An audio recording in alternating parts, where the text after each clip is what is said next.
Assalamualaikum sahabat-sahabat sekalian. Selamat datang kembali di channel penuh misteri, Misteri Tejo. Hari ini saya akan membawa kalian menyelami sebuah kisah nyata yang mencekam, penuh teror, dendam, dan kematian. Sebuah tragedi kelam yang terkubur selama lebih dari 2 dekade. Berjudul, Misteri Teror Kuntilanak Korban Pembunuhan di Desa Sukaraharja. Desa yang tampak tenang dan damai di mata orang luar, ternyata menyimpan rahasia mengerikan di bawah permukaannya. Satu persatu warga dihantui sosok perempuan berambut panjang, berbaju putih, dengan mata yang tak pernah bisa dilupakan. Ratna, gadis remaja yang dulu menjadi korban kebiadaban orang-orang yang seharusnya melindungi, justru mengkhianatinya. Arwahnya tak pernah tenang. Ia kembali, menuntut keadilan. Dan teror pun dimulai. Siapkan diri kalian, matikan lampu, pasang headset kalian, dan jangan pernah menoleh ke belakang selama cerita ini berlangsung. Karena malam ini, kita akan membuka pintu ke masa lalu yang seharusnya tetap terkunci. Terima kasih untuk yang sudah like dan subscribe ke channel ini. Semoga selalu diberikan kesehatan, dilancarkan rezekinya, dan dilunaskan segala hutangnya. Amin ya Rabbal Alamin.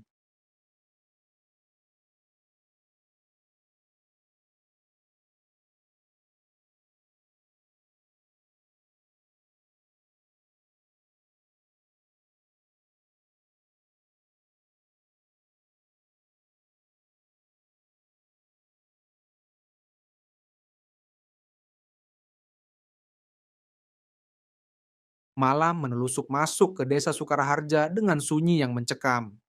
Tak ada suara binatang malam, tak ada desir angin. Hanya suara langkah sepatu bot yang berdecit di atas tanah basah. Pak Maman berjalan terburu-buru, memanggul cangkul di bahu, dan sesekali menoleh ke belakang. Langit kelabu menggantung berat, seperti menahan sesuatu yang lebih dari sekadar hujan.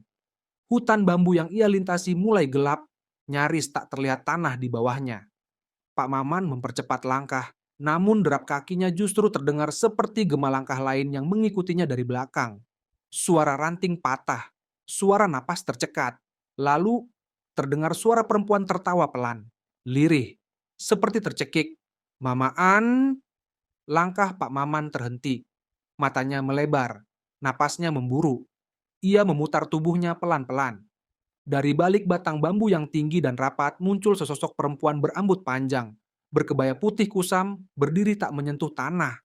Wajahnya hancur, bibirnya sobek lebar, matanya merah menyala, darah menetes dari jemarinya.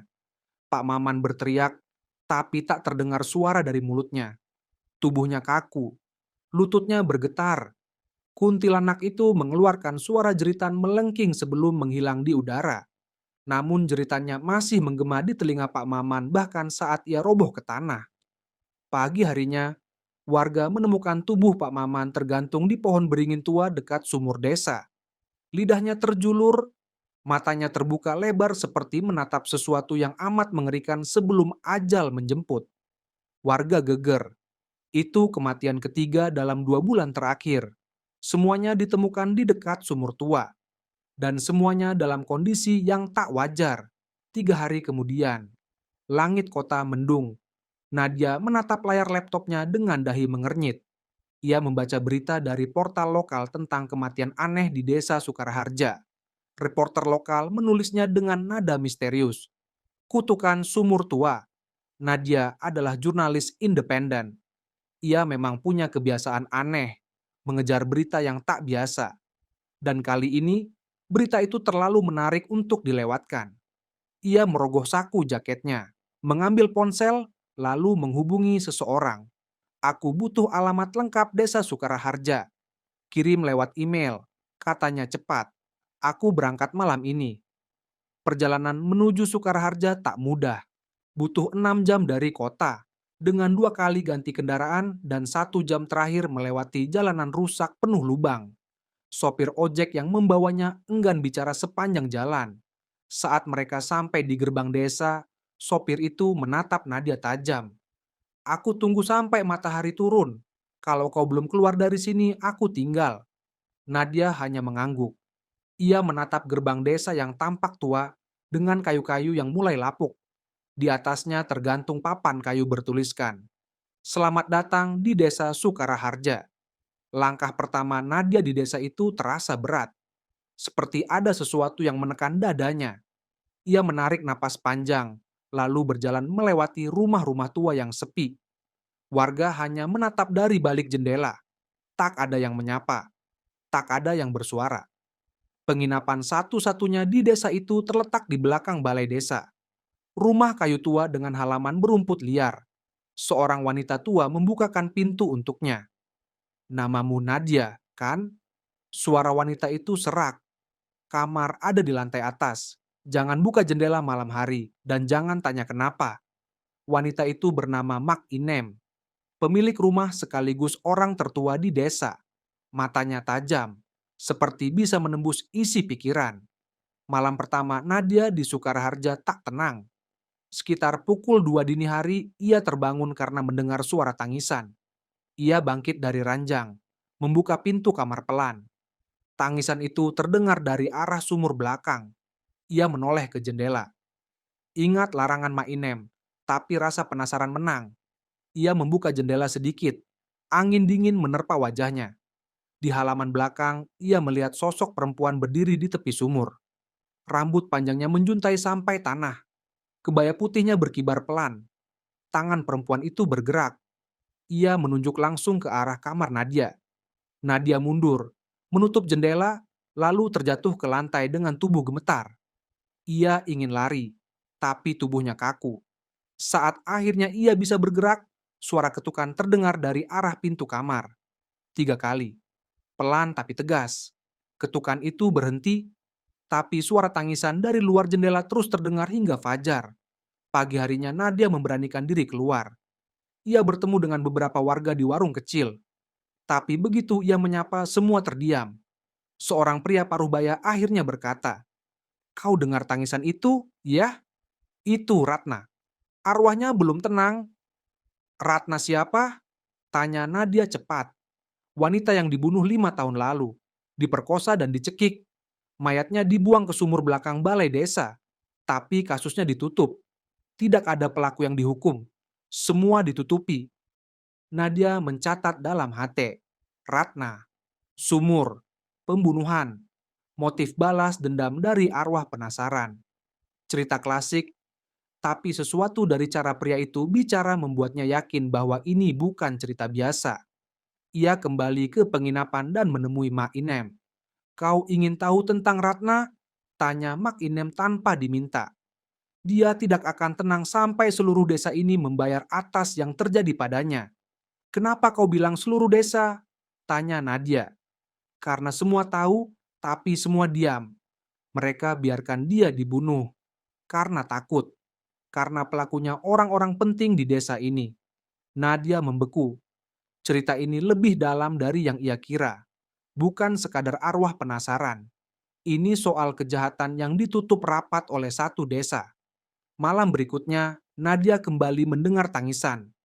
Kali ini, ia mengambil ponselnya, merekam suara itu, dan memberanikan diri keluar.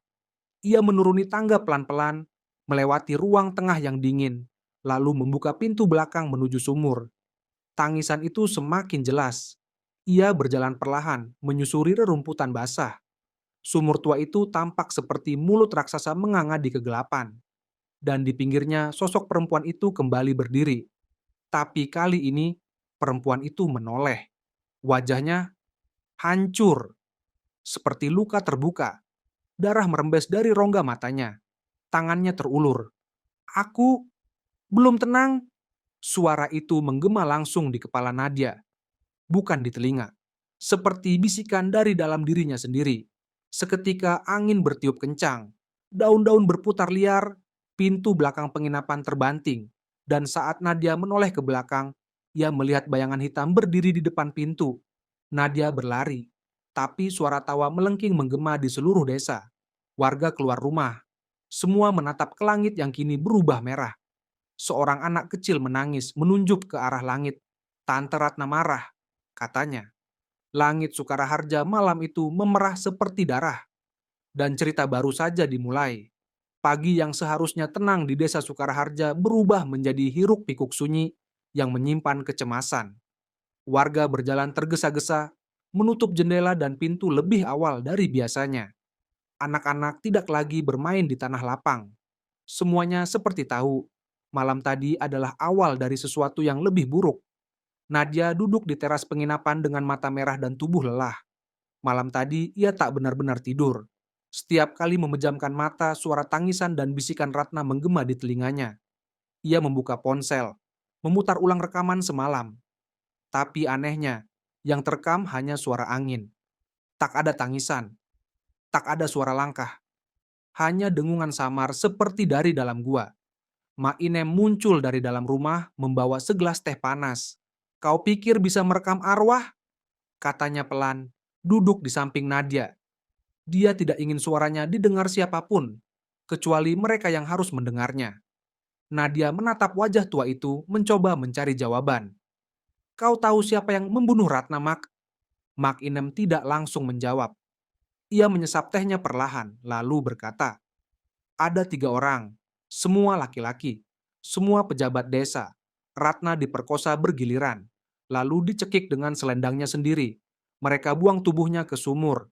Tapi sebelum dibuang, salah satu dari mereka memotong lidah Ratna, supaya dia tak bisa bicara meski sudah jadi arwah. Nadia menggigil. Tubuhnya bergetar bukan karena angin pagi, tapi karena bayangan yang muncul di kepalanya. Ia menatap ke arah balai desa, bangunan terbesar di tengah desa yang tampak sunyi dan megah. Di sanalah sumur itu berada. Mak Inem berdiri. Kalau kau sungguh ingin tahu kebenarannya, kau harus ke ruang bawah tanah balai desa. Ada sesuatu yang disembunyikan di sana. Nadia bangkit. Ia menggenggam ponselnya kuat-kuat. Bisa tunjukkan jalannya, Mak? Mak Inem menggeleng. Aku hanya bisa membawamu sampai pintu. Sisanya kau hadapi sendiri. Tapi ingat, jangan bicara apapun di dalam. Jangan keluarkan suara. Karena kalau kau bicara, dia bisa masuk ke tubuhmu. Siang itu, Nadia mengikuti Mak Inem menuju balai desa. Pintu depan terkunci. Mereka berkeliling ke sisi belakang, tempat semak-semak tumbuh liar. Di sana, tersembunyi di balik pohon waru tua, ada pintu besi yang nyaris tak terlihat. Mak Inem mengeluarkan kunci tua dari balik kain jariknya. Ia membuka pintu itu dengan susah payah. Derit engselnya menjerit seperti teriakan makhluk terluka. Tangga batu menurun ke dalam kegelapan. Aku tunggu di sini, kata Mak Inem. Jangan lama-lama. Nadia mengangguk. Ia menyalakan senter ponselnya dan mulai menuruni tangga perlahan. Suasana di bawah terasa dingin dan lembab. Bau logam dan tanah basah menyeruak. Dinding-dinding batu dipenuhi jamur. Ia melangkah pelan, menjaga napas, tak ingin mengeluarkan suara. Di ujung lorong, ia menemukan sebuah ruangan kecil. Di dalamnya ada rak kayu lapuk, beberapa dokumen berserakan, dan papan tulis tua yang penuh coretan. Nadia mendekati meja kayu di tengah ruangan. Di atasnya tergeletak satu map lusuh bertuliskan laporan khusus. Ratna W. Tangannya gemetar saat membuka map itu. Di dalamnya ada beberapa foto korban, hasil visum, dan selembar surat pengakuan. Saya, R, bersama 2 rekan, telah melakukan perbuatan hina terhadap Ratna W. Malam itu, kami dalam pengaruh alkohol, tapi itu bukan alasan. Kami takut jabatan kami terancam jika ia bicara. Maka kami membungkamnya. Saya menyesal, tapi tak tahu bagaimana menebusnya. R. Nadia membeku. R. Siapa R? Ia membalik halaman berikutnya. Ada daftar pejabat desa 5 tahun lalu. Kepala desa, Rukmana. Sekretaris desa, Raffi. Bendahara, Rohadi. Semua berinisial R. Tiba-tiba lampu ponsel Nadia bergetar. Layarnya berpendar aneh. Senter mati seketika, lorong menjadi gelap gulita. Langkah kaki terdengar di belakangnya. Pelan, menyeret. Seperti kaki telanjang yang basah menginjak batu, Nadia menahan napas. Ia mencoba berdiri tapi lututnya lemas. Sesosok bayangan putih muncul di pintu ruangan. Tubuhnya kurus. Rambutnya menjuntai. Darah menetes dari wajahnya. Nadia menutup mulut, menahan teriakan. Sosok itu mendekat perlahan. Matanya merah menyala di kegelapan. Lalu terdengar suara, bisikan yang begitu dekat, seperti dari dalam telinganya. Temukan mereka, atau kau jadi aku. Seketika, tubuh Nadia dilempar ke belakang. Ia menabrak rak kayu hingga roboh. Suara keras bergema di ruangan. Segalanya menjadi kabur. Saat ia membuka mata, ruangan sudah kosong. Tak ada lagi sosok itu. Hanya map lusuh yang kini tergeletak di lantai, terbuka pada halaman terakhir. Denah sumur tua dan tanda silang merah di 3 rumah di desa itu. Nadia menggenggam map itu dan berlari keluar lorong. Mak Inem berdiri di depan pintu besi, menatapnya dengan wajah tegang. Dia sudah bicara padamu, ya? Tanyanya. Nadia mengangguk. Napasnya tersengal. Matanya tak bisa lepas dari 3 tanda silang merah di halaman terakhir map itu. Rukmana, Raffi, Rohadi. Bisiknya, mereka masih hidup. Makinem menatap langit yang mulai mendung. Mereka tidak akan lama lagi. Malamnya, hujan turun deras. Petir menyambar di kejauhan. Desa Sukaraharja seperti dikurung kabut. Nadia duduk di kamar dengan map itu di pangkuannya. Ia tahu, malam ini Ratna akan muncul lagi. Tapi ia tak akan lari. Di luar, suara gonggongan anjing terdengar parau. Lalu, jeritan seorang wanita. Nadia membuka jendela. Di jalan desa, Raffi, sekretaris desa, berlari seperti orang gila. Tubuhnya basah kuyup, wajahnya penuh luka cakaran. Di belakangnya, Ratna melayang mengejarnya perlahan.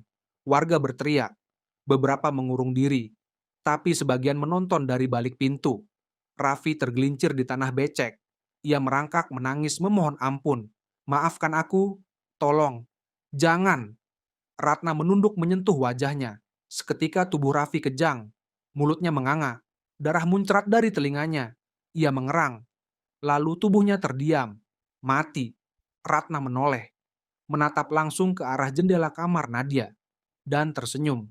Pagi itu, desa Sukaraharja sunyi seperti tanah mati. Warga yang semalam sempat melihat kematian Raffi kini bungkam, enggan bicara. Jenazahnya ditemukan membiru, dengan wajah memelas dan mata melotot seperti menyimpan ketakutan yang tak sempat diceritakan. Anehnya, tidak ada luka fisik selain cakaran kecil di leher. Namun yang membuat bulu kuduk meremang adalah posisi tubuhnya. Telungkup di tengah jalan desa, tangan menjulur ke depan, dan jari telunjuknya menunjuk lurus ke satu arah, ke arah rumah Rukmana. Nadia berdiri di pinggir jalan, menatap rumah itu dari kejauhan. Rumah besar dengan pagar kayu tinggi, berwarna coklat tua, yang tampak seolah menolak kehadiran siapapun. Pintu dan jendelanya tertutup rapat. Di salah satu sisi atapnya, angka 3 besar terpampang samar, terbuat dari logam yang mulai berkarat. Mak Ine muncul di belakang Nadia, membawa sebungkus bunga kantil kering dan selembar kertas kuning berisi mantra penolak roh. Ia menatap rumah itu dengan wajah yang nyaris tanpa ekspresi. Dia sudah mulai menagih balas. Kau harus cepat sebelum semuanya terlambat. Nadia mengambil bunga kantil dan kertas itu. Apa maksud angka 3 itu, Mak? Mak Inem menarik napas panjang. 3 rumah, 3 pelaku, 3 kutukan. Setiap rumah memiliki jejak dosanya sendiri. Tapi rumah Rukmana, dia pemimpin. Di sanalah semuanya bermula. Siang menjelang sore. Langit mendung seperti malam hari. Nadia berjalan perlahan mendekati rumah Rukmana. Di balik pagar, suasana tampak sepi. Tak ada suara televisi, tak ada suara langkah, bahkan tak ada tanda-tanda kehidupan. Ia membuka gerbang kayu yang berderit pelan.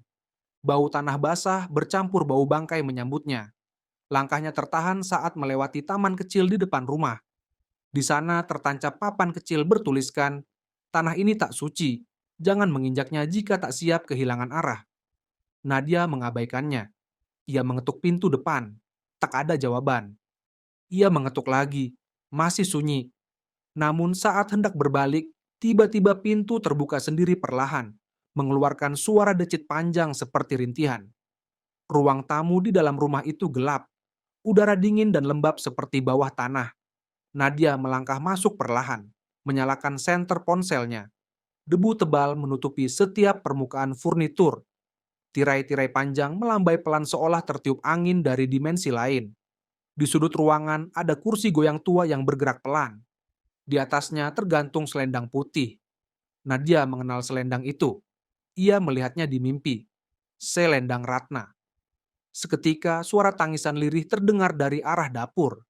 Pelan, namun memilukan. Nadia mengikuti suara itu. Semakin ia dekat, semakin keras tangisannya hingga berubah menjadi erangan, lalu tawa parau yang tak wajar.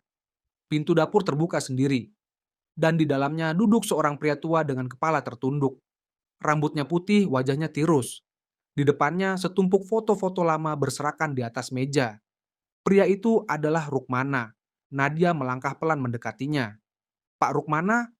Pria itu mendongak perlahan. Matanya kosong. Di pipinya air mata mengalir. Namun bibirnya tersenyum aneh. "Kau datang juga. Dia pasti yang mengirimmu."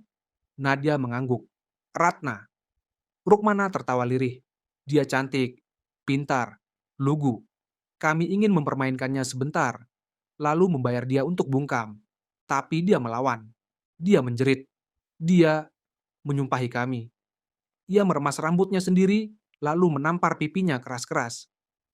"Aku tak bisa tidur. Aku dengar tangisnya setiap malam. Dia duduk di kursi goyang itu, menatapku, menangis, lalu menyanyi lagu yang sama berulang-ulang."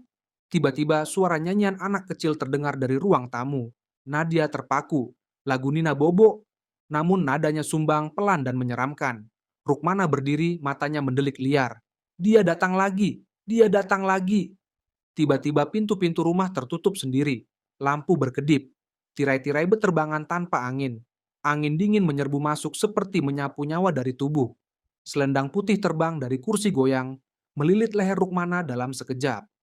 Nadia berteriak, mencoba melepasnya, tapi selendang itu seperti hidup. Rukmana terangkat beberapa senti dari lantai. Lidahnya terjulur, matanya nyaris copot dari rongga. Maaf, Ratna, Mak." Krek, leher Rukmana patah. Tubuhnya tergantung di tengah ruangan. Selendang itu perlahan melonggar, tubuh Rukmana jatuh ke lantai dengan bunyi berat. Tapi Ratna belum pergi. Sosoknya muncul di balik tirai, berdiri menatap Nadia. Matanya merah, wajahnya penuh luka, dan tangannya mengangkat, menunjuk ke arah luar jendela.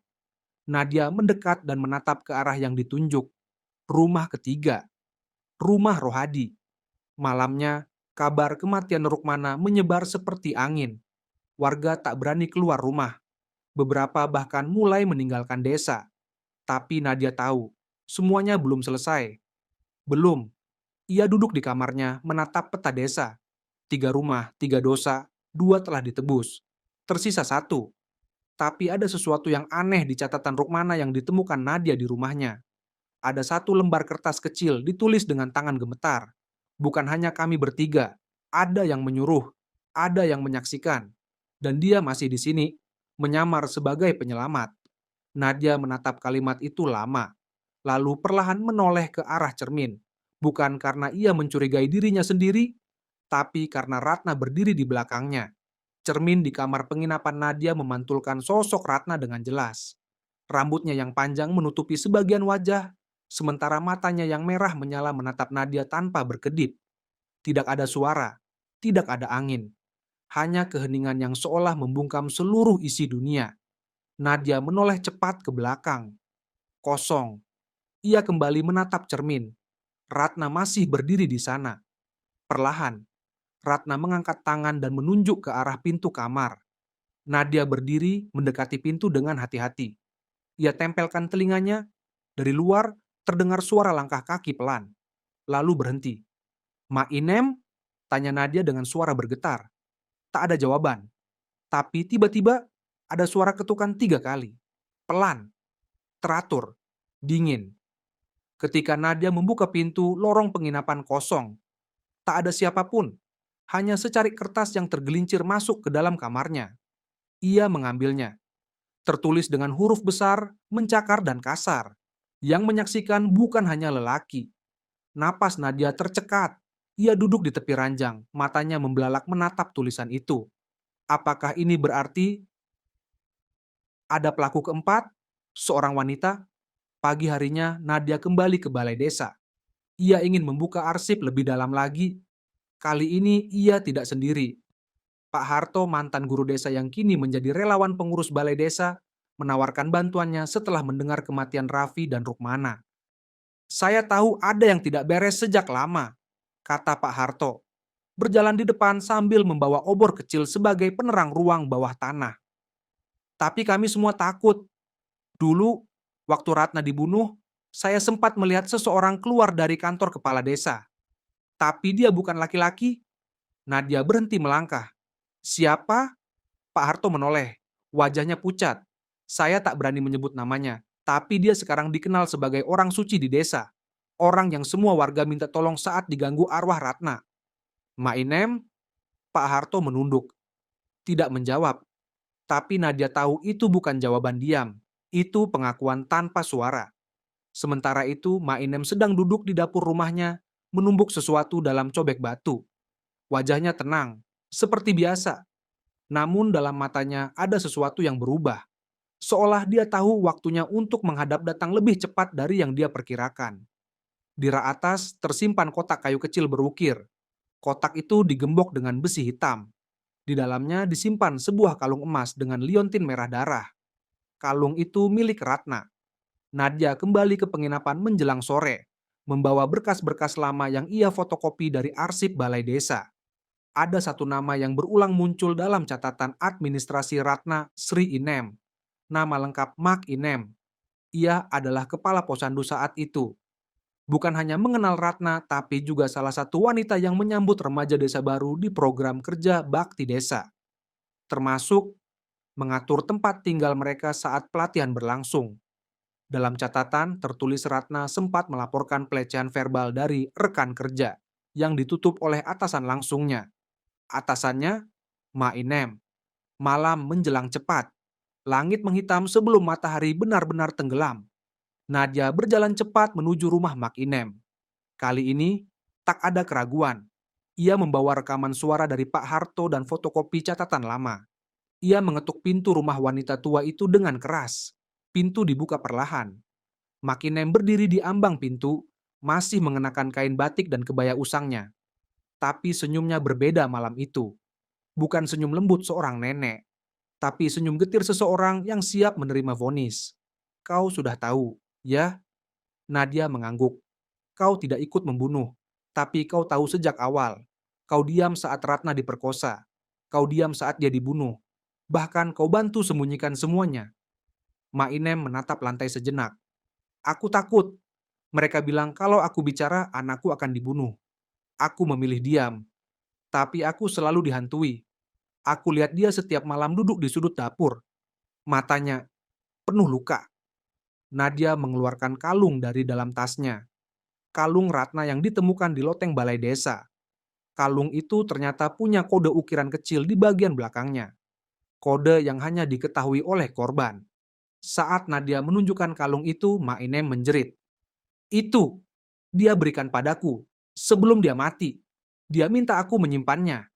Tapi aku malah berikan pada Rukmana. Aku pikir dengan begitu mereka akan melepaskanku. Tiba-tiba lampu rumah padam. Angin menerobos masuk lewat celah-celah dinding. Tirai beterbangan liar. Ma Inem mundur perlahan, tubuhnya gemetar. Aku minta maaf. Ratna, aku minta maaf. Tapi dari dalam bayangan dapur, sosok Ratna muncul. Kali ini lebih jelas. Lebih nyata. Darah menetes dari dagunya. Tangannya menggenggam sesuatu. Selendang putih. Ia melayang mendekat. Mata merahnya menatap Mak Inem lurus. Tak ada belas kasihan. Nadia berdiri terpaku. Ia tak bisa bergerak. Tubuhnya seolah terkunci di tempat. Mak Inem berlutut. Menangis. Ambil aku. Kalau itu bisa membebaskanmu, ambil aku. Ratna berhenti tepat di depan wanita tua itu. Lalu menyelubungkan selendang ke leher Mak Inem. Tidak kencang. Tidak menyiksa. Hanya menyentuh. Tiba-tiba tubuh Mak Inem kaku. Matanya memutih. Mulutnya membuka. Dan suara Ratna keluar dari mulutnya. Aku belum bebas. Rohadi menyimpan tubuhku. Nadia tersentak. Apa maksudmu? Menyimpan tubuhmu? Tapi kau sudah dikubur. Mainem roboh. Tak bergerak. Napasnya terhenti. Tapi wajahnya tersenyum. Ratna menghilang.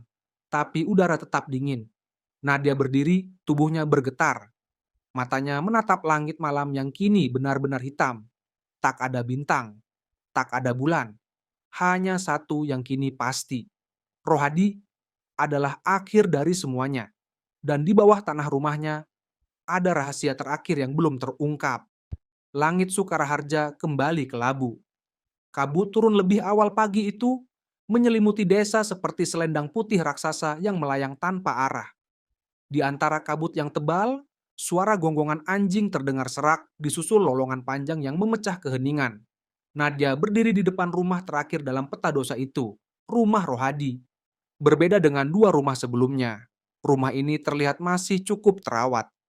Pagar besi hitam berdiri tegak, pekarangan luasnya ditumbuhi pohon mangga besar di tengah-tengah.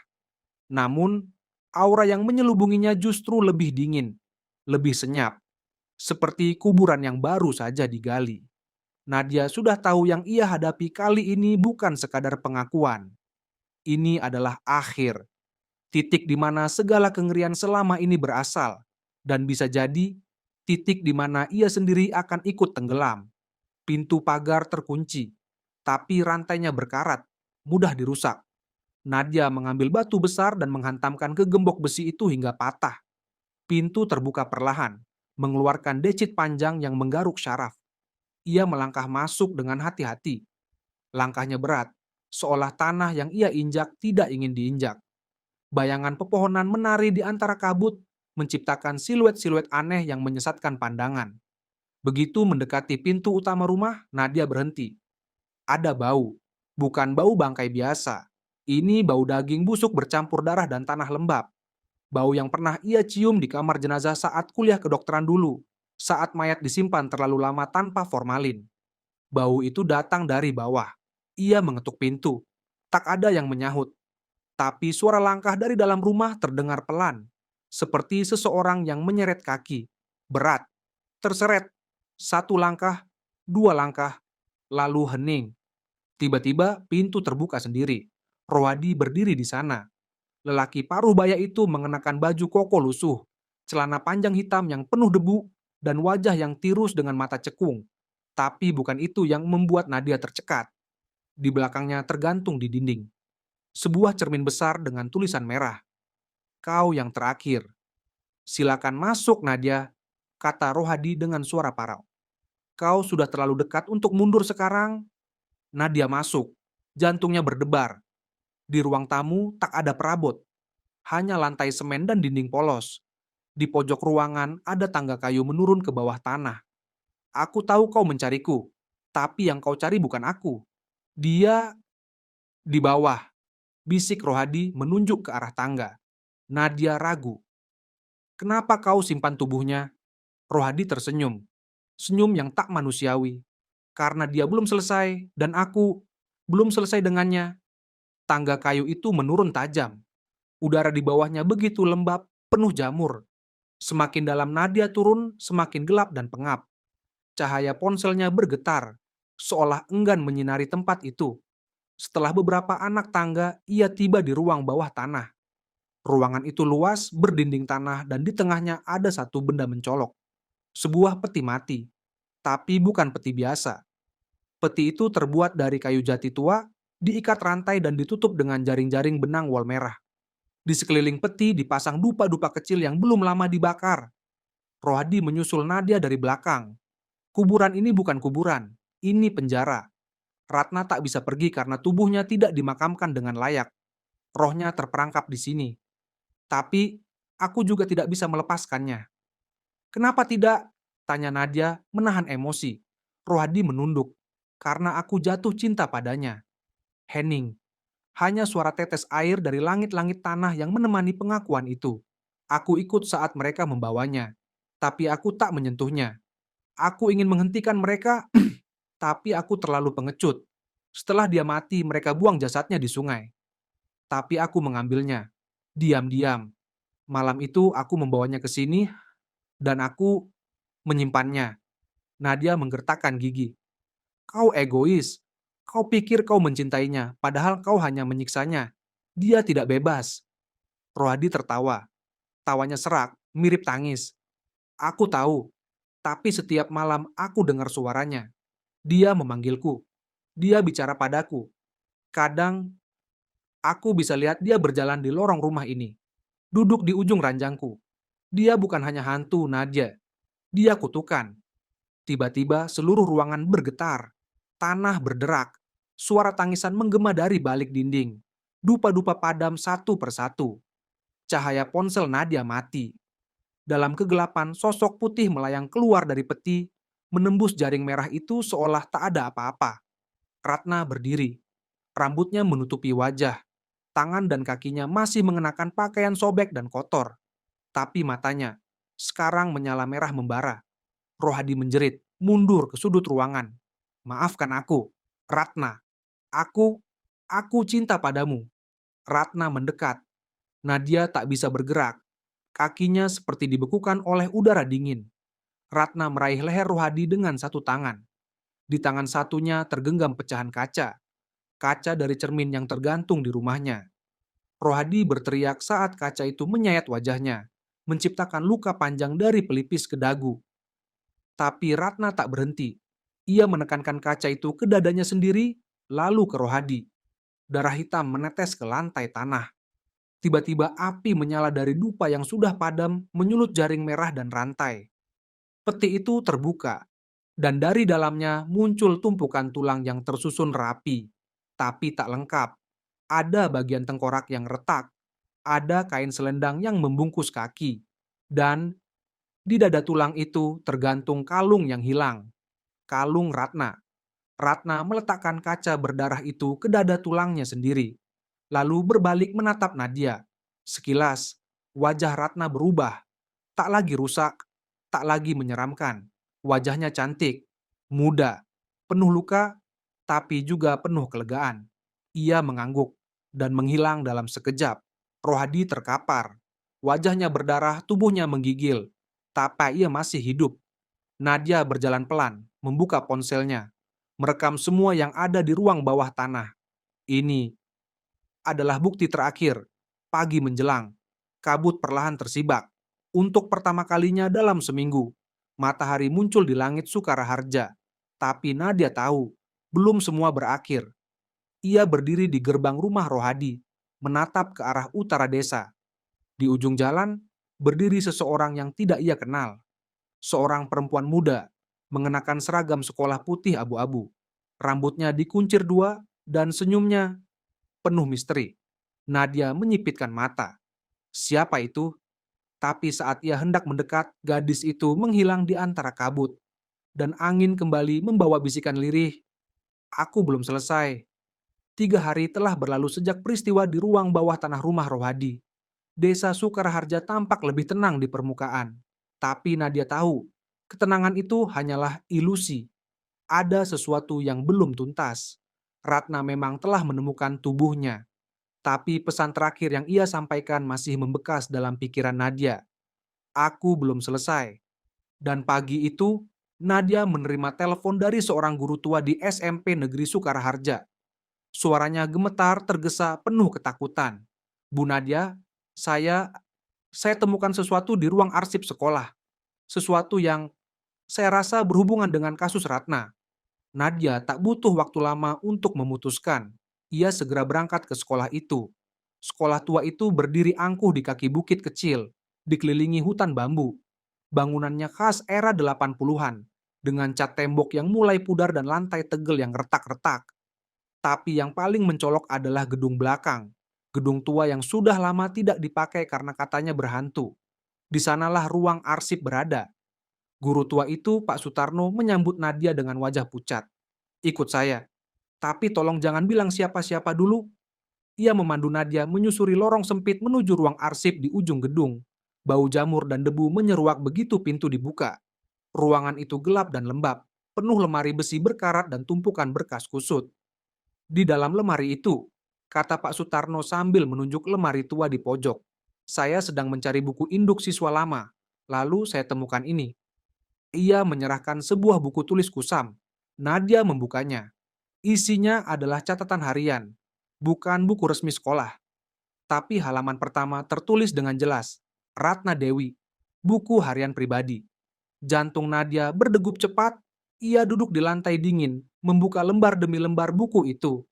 Di sana Ratna mencurahkan semua isi hatinya, tentang impiannya menjadi guru, tentang ketakutannya menghadapi para senior, tentang tekanan dari lingkungan yang ia sebut klub hitam.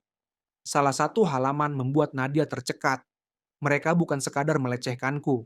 Mereka menyimpan foto-foto, mereka ancam aku.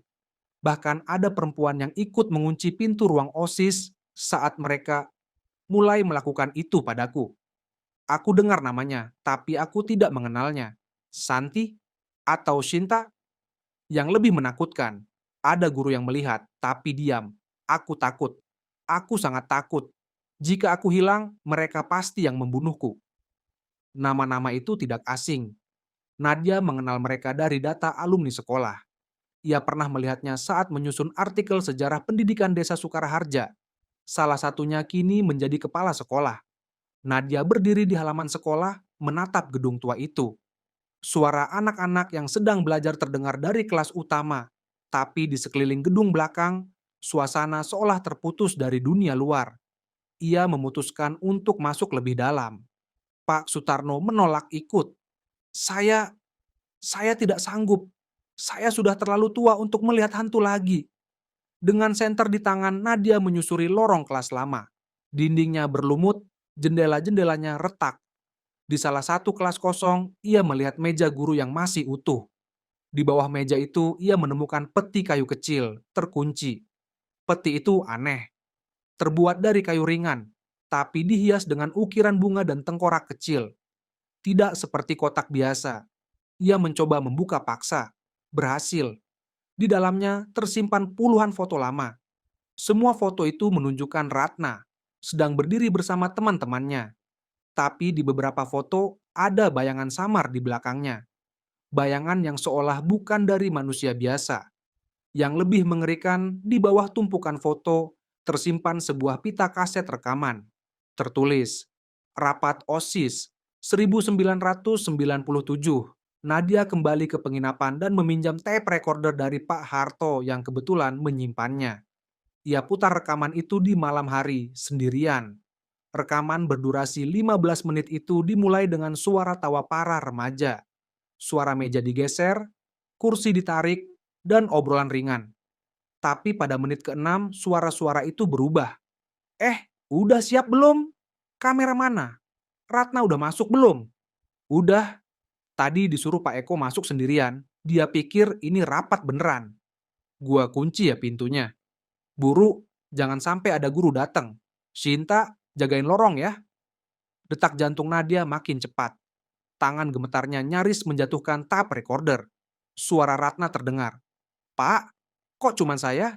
Ini rapat OSIS kan? Mana yang lain? Lalu, suara jeritan. Suara meja terbalik.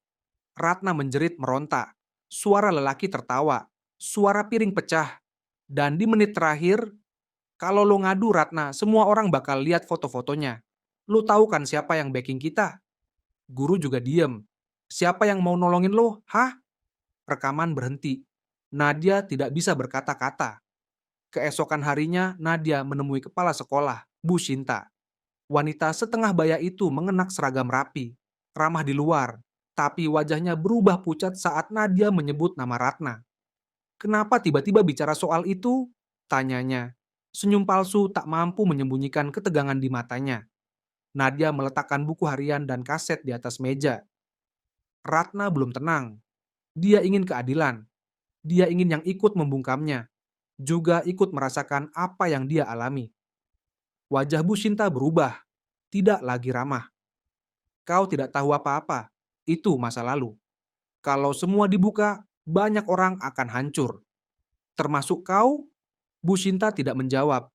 Tapi saat itu, seluruh lampu di ruang kantor padam. Angin dingin menyusup masuk dari ventilasi, dan suara tangisan terdengar lagi. Tangisan gadis muda, pilu, melolong di antara dinding sekolah. Nadia menoleh cepat ke jendela. Di luar, berdiri sosok Ratna. Kali ini, ia tidak sendiri. Di belakangnya berdiri sosok-sosok lain. Semua wanita. Semua berpakaian seperti pelajar.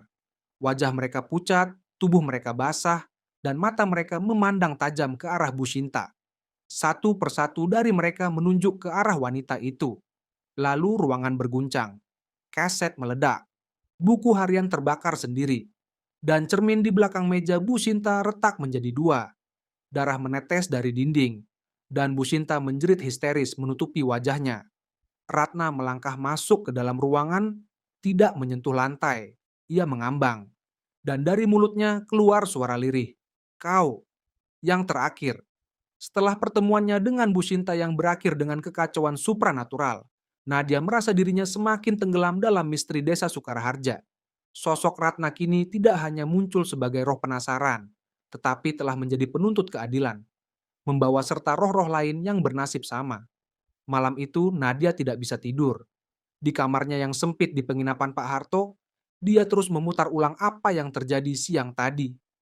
Teriakan histeris Bu Sinta, sosok-sosok perempuan lain yang berdiri bersama Ratna, buku harian yang terbakar sendiri, dan suara Ratna yang dingin dan penuh dendam, seolah bukan lagi suara manusia. Kau yang terakhir. Apa maksudnya?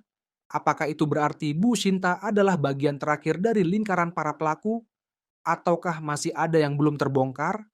Keesokan harinya, desa Sukaraharja gempar. Kepala sekolah Sinta tiba-tiba menghilang.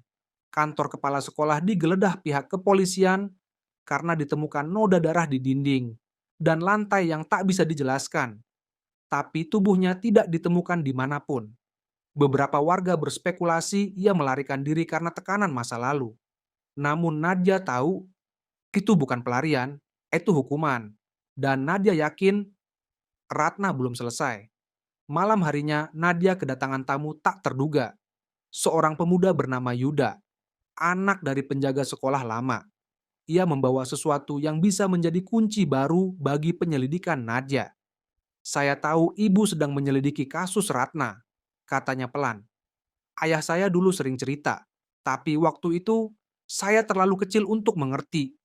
Yuda mengeluarkan sebuah kotak seng kecil dari tas selempangnya. Di dalamnya ada beberapa foto, secarik kertas, dan sebuah liontin yang berlumuran noda hitam pekat seperti bekas darah tua. Ini ditemukan ayah saya di ruang OSIS setelah Ratna dinyatakan hilang, kata Yuda.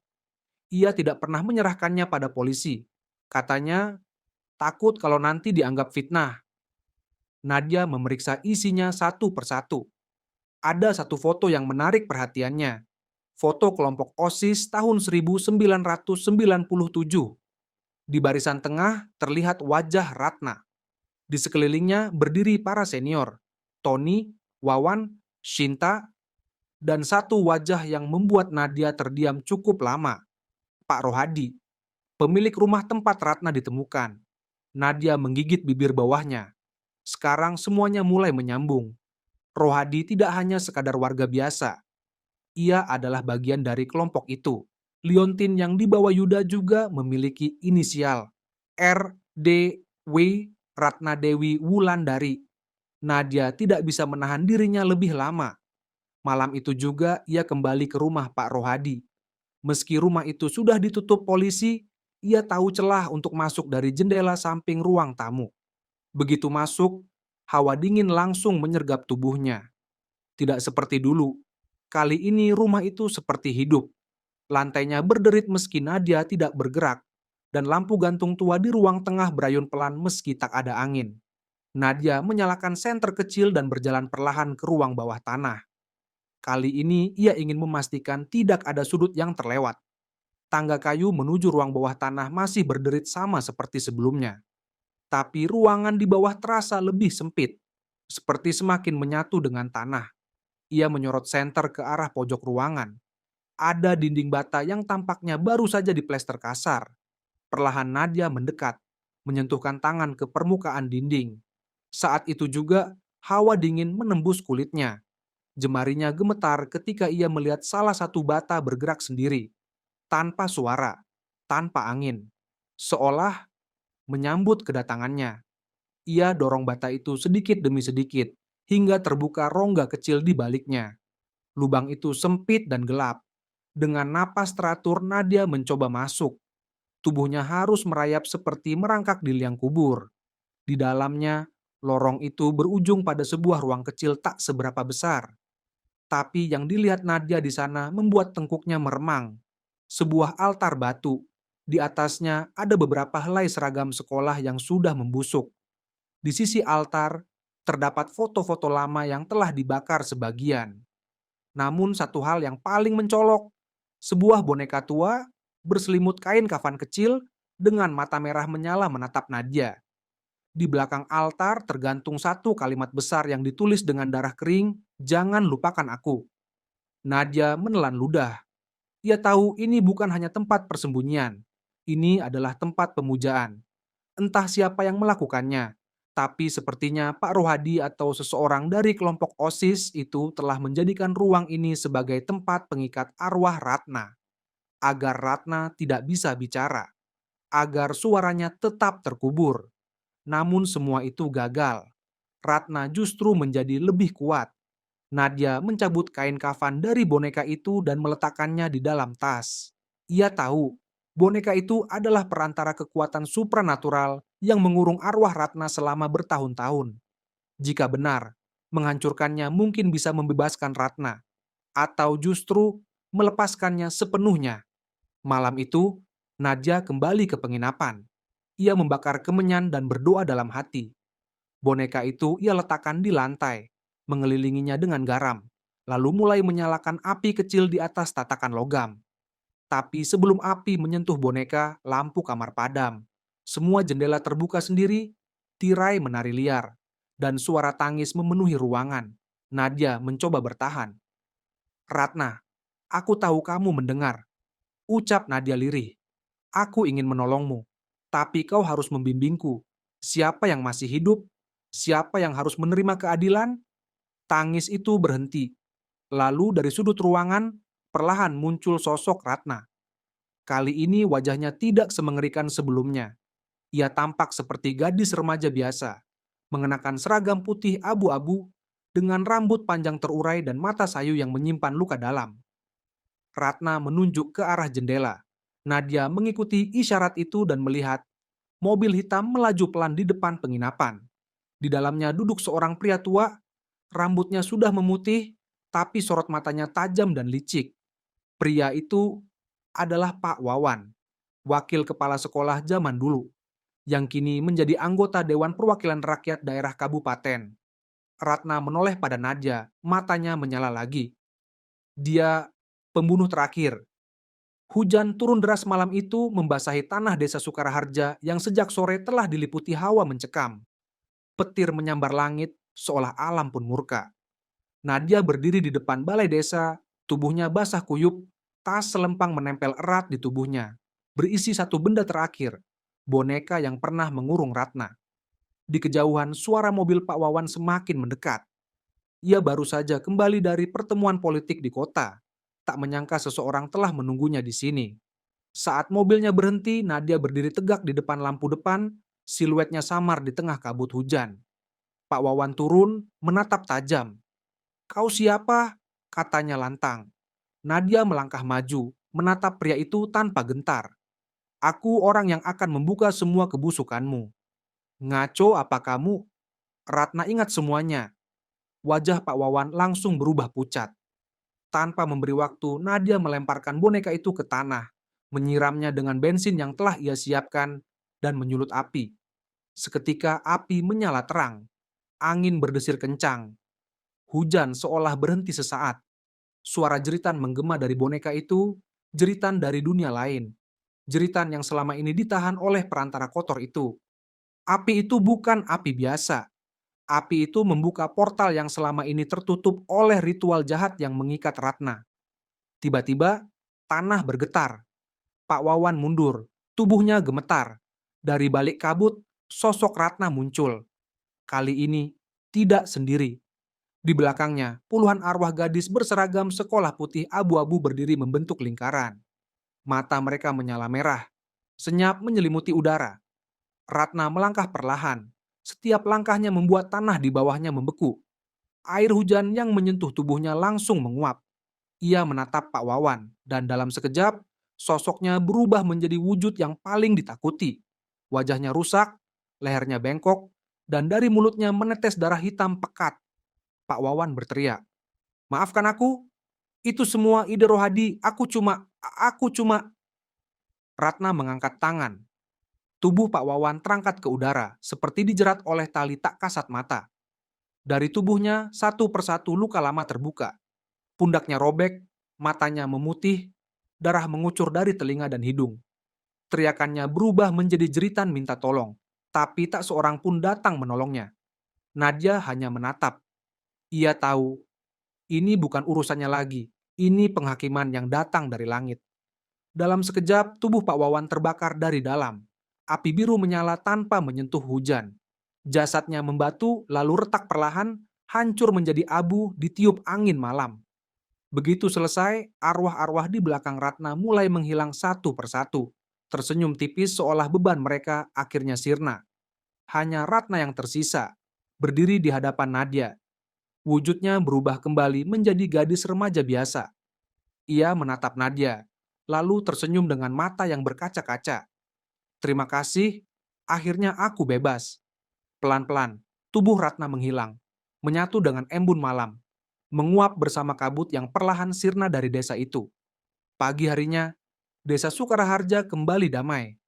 Hujan berhenti, burung-burung kembali berkicau. Berita tentang hilangnya Pak Wawan menjadi gosip besar.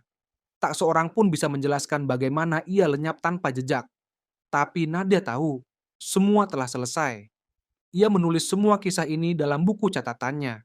Bukan untuk dibukukan, bukan untuk disiarkan, tapi untuk mengingat bahwa keadilan meski lambat selalu datang dengan cara yang tak pernah kita duga. Dan bagi Ratna, malam itu adalah malam penghakiman. Malam di mana suara yang selama ini dibungkam akhirnya menggema. Alhamdulillah, itulah akhir dari kisah mencekam misteri teror kuntilanak korban pembunuhan di desa Sukaraharja. Sebuah cerita yang bukan hanya menyuguhkan teror dan ketegangan, tapi juga menyimpan pelajaran berharga bagi kita semua. Kisah ini mengingatkan kita bahwa kejahatan, seberapapun rapi disembunyikan, pada akhirnya akan menemukan jalan untuk terungkap. Dan doa orang yang teraniaya, walau tak bersuara, bisa menembus langit dan membelah dinding-dinding kebusukan. Jangan pernah remehkan keadilan Allah. Cepat atau lambat, setiap perbuatan akan mendapat balasannya. Hiduplah dengan jujur, jangan pernah menyakiti yang lemah, dan lindungilah kebenaran. Meski itu artinya berdiri sendirian. Semoga dari cerita ini kita bisa mengambil hikmah dan menjaga diri agar tidak menjadi bagian dari kegelapan. Dan semoga arwah mereka yang tak sempat mendapat keadilan di dunia mendapatkan kedamaian di sisinya. Terima kasih untuk sahabat-sahabat yang sudah mendengarkan sampai akhir. Terima kasih juga buat yang sudah like, share, dan subscribe channel ini. Semoga kalian semua selalu diberi kesehatan, dimudahkan segala urusannya, dilancarkan rezekinya, dan dilunaskan segala hutangnya. Amin ya rabbal alamin. Sampai jumpa di kisah-kisah misteri berikutnya, hanya di channel Misteri Tejo. Wassalamualaikum warahmatullahi wabarakatuh.